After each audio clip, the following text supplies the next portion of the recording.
10월 10일 월요일 진실, 거짓말, 오해.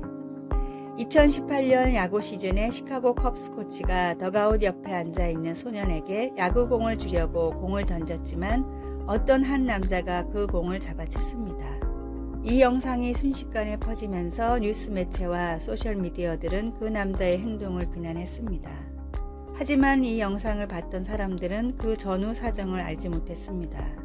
초반에 이 남자가 파울 타구 공을 잡아서 소년에게 줬고 또다시 그쪽으로 오는 공들이 있으면 서로 나눠 갖기로 약속했던 것입니다.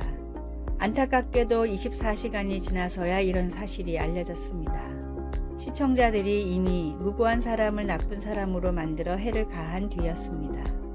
우리는 부분적인 정보만 가지고 모든 사실을 아는 것처럼 생각할 때가 너무 많습니다.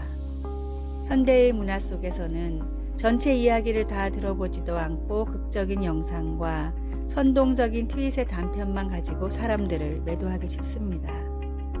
그러나 성경은 거짓된 풍설을 퍼뜨리지 말라고 경고합니다. 비난하기 전에 가능한 모든 노력을 다해 진실을 확인해야 하며 거짓말에 동참하지 않도록 해야 합니다. 우리는 감시자 정신이 발동하거나 열정이 불붙어 심판의 물결이 요동칠 때마다 조심해야 하며 다수를 따라 악을 행하지 않도록 우리 스스로를 지켜야 합니다. 예수님을 믿는 우리가 거짓된 풍설을 퍼뜨리지 않도록 하나님께서 도와주시기를 간구합니다. 우리가 지혜를 드러내고 오직 진실만을 말하도록 하나님께서 우리에게 필요한 것들을 공급해 주시기를 소원합니다. 말씀, 너는 거짓된 풍설을 퍼뜨리지 말며 악인과 연합하여 위증하는 증인이 되지 말며. 출애굽기 23장 1절. 찬송 546장 주님 약속하신 말씀 위에서. 기도, 하나님, 세상의 일들이 너무 빨리 진행되어 무엇이 사실인지 알기가 어렵습니다. 경청하고 주의를 기울이고 진실만을 말할 수 있도록 도와주소서. 예수님의 이름으로 기도드립니다. 아멘.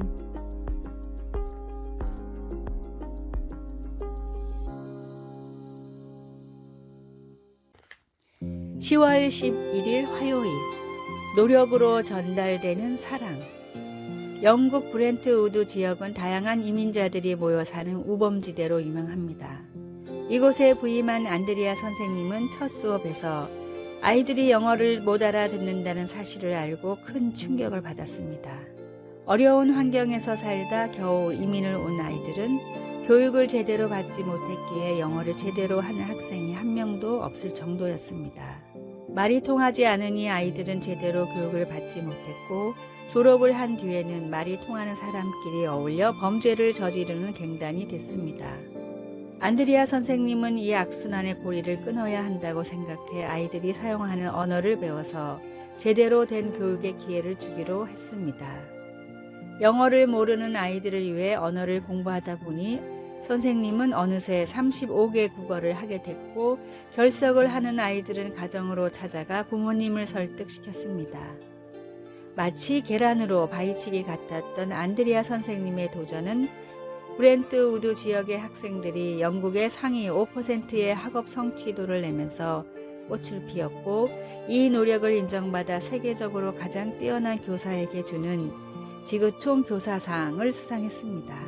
최선을 다하는 노력은 상대에게 진심으로 전달됩니다. 예수님의 희생과 성도들의 열띤 전도가 상대방을 위한 진심이라는 것이 전달되도록 최선을 다하여 봅시다. 오늘의 말씀. 주여 무슨 일이니이까? 천사가 이르되 내 기도와 구제가 하나님 앞에 상달되어 기억하신 바가 되었으니. 사도행전 10장 4절. 오늘의 찬송 297장 양 99마리는. 오늘의 만나 맡겨주신 본분을 최선을 다해 감당하는 청지기가 되게 하소서. 조금 부족하고 힘들지라도 최선을 다해 복음을 감당합시다.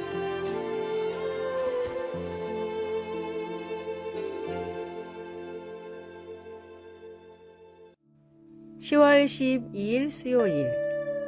하나님은 잘 들으십니다. 가정에서 사용하는 스마트 기기들에 내재되어 있는 음성 보조 장치는 가끔씩 우리가 하는 말을 잘못 알아듣습니다. 6살 된 어린아이가 집에 있는 새로운 기기에 대고 과자와 인형집에 대해 얘기했는데 나중에 아이 엄마는 과자와 인형집이 배달되고 있다는 이메일을 받았습니다. 런던의 어떤 가정에서는 주인이 온라인으로 물건을 사본 적이 전혀 없었는데 말하는 앵무새가 주인 모르게 금으로 된 선물 박스 패키지를 주문한 일도 있었습니다. 또 어떤 사람은 기기에게 거실 불을 켜라고 했더니 방은 없습니다 라는 대답을 들었습니다. 그러나 우리가 하나님께 이야기할 때 하나님이 그렇게 잘못 알아듣는 경우는 전혀 없습니다. 하나님께서 결코 혼동하지 않으시는 이유는 우리 마음을 우리보다 더 잘 아시기 때문입니다. 성령님은 우리의 마음을 살필 뿐만 아니라 하나님의 뜻도 이해하십니다.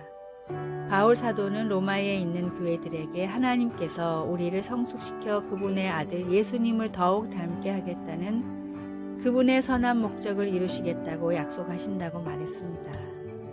우리의 연약함 때문에 우리가 성장하기 위해 무엇이 필요한지 모를 때조차도 성령님은 하나님의 뜻에 따라 우리를 위해 기도하십니다.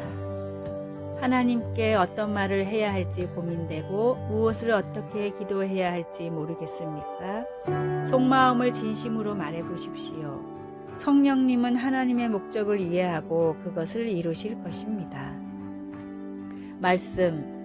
우리가 알거니와 하나님을 사랑하는 자에게는 모든 것이 합력하여 선을 이루느니라. 로마서 8장 28절. 363장 내가 깊은 곳에서 기도. 하나님 감사합니다. 그런 하나님을 그리고 다른 많은 이유로 하나님을 사랑합니다. 제 생각을 하나님께 표현하면 하나님께서 이해하신다는 것을 믿을 수 있도록 도와주소서. 아멘.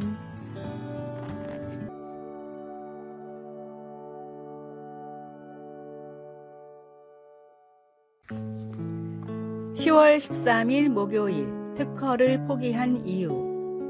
미국 시카고의 한 실험실에서 어떤 남자가 전선을 잡고 서 있었습니다. 주변에는 수많은 기자들이 카메라를 들고 있었는데 남자는 조수에게 전력 스위치를 올리라고 말했습니다. 조수가 스위치를 올리자 고주파 전기가 남자의 몸을 통과했고 기자들은 플래시를 커트리기 시작했습니다. 꽤 오랜 시간 몸에 전기를 흘려보냈지만 남자에겐 아무런 이상이 없었습니다. 다음날 신문에는 이런 기사가 대서특필됐습니다. 니콜라 테슬라, 에디슨과의 전류 전쟁에서 승리하다. 교류의 승리. 전기를 공급하는 방식을 놓고 에디슨과 신경전을 벌인 테슬라가 교류의 효율성과 더불어 안정성을 입증하며 완벽히 승리를 거둔 순간이었습니다. 테슬라는 이 발명으로 막대한 부를 축적할 수 있었으나 특허를 포기하며 교류를 인류에 도움이 될 시스템이 되도록 노력하겠다는 특허층의 약속만을 받아냈고 이로 인해 모든 나라가 교류를 쓸 수 있게 됐습니다. 가진 사람들의 폭력이 가난한 사람들에게 굴욕을 주는 세상이 아니라 과학의 산물이 인류의 윤택한 삶에 도움을 주길 바란다는 테슬라의 신념 때문이었습니다. 테슬라의 신념과 결단으로 세계가 전기를 편하게 쓸 수 있게 됐듯이 하나님의 아들이신 예수님의 낮아짐으로 우리가 죄와 심판에서 구원받을 수 있게 됐습니다. 끝까지 포기하지 않으시는 하나님의 귀한 사랑의 가치를 마지막까지 잊지 마십시오. 오늘의 말씀, 맡은 자들에게 주장하는 자세를 하지 말고 양무리의 본이 되라. 베드로전서 5장 3절. 오늘의 찬송 283장 나 속죄함을 받은 후. 오늘의 만나 세상에서 가장 귀한 하나님의 사랑을 느끼며 살아가게 하소서. 독생자를 주실 정도로 나를 뜨겁게 사랑하신 주님을 높입시다.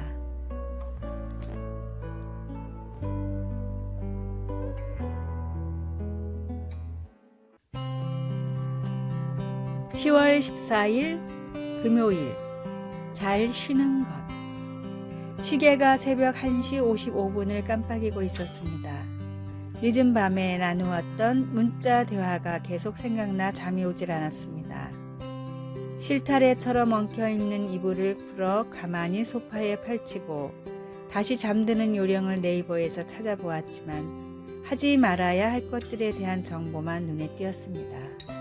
낮잠 5분을 자거나 카페인을 섭취하지 말라거나 늦은 오후에 운동을 해서는 안 된다 등등 말입니다.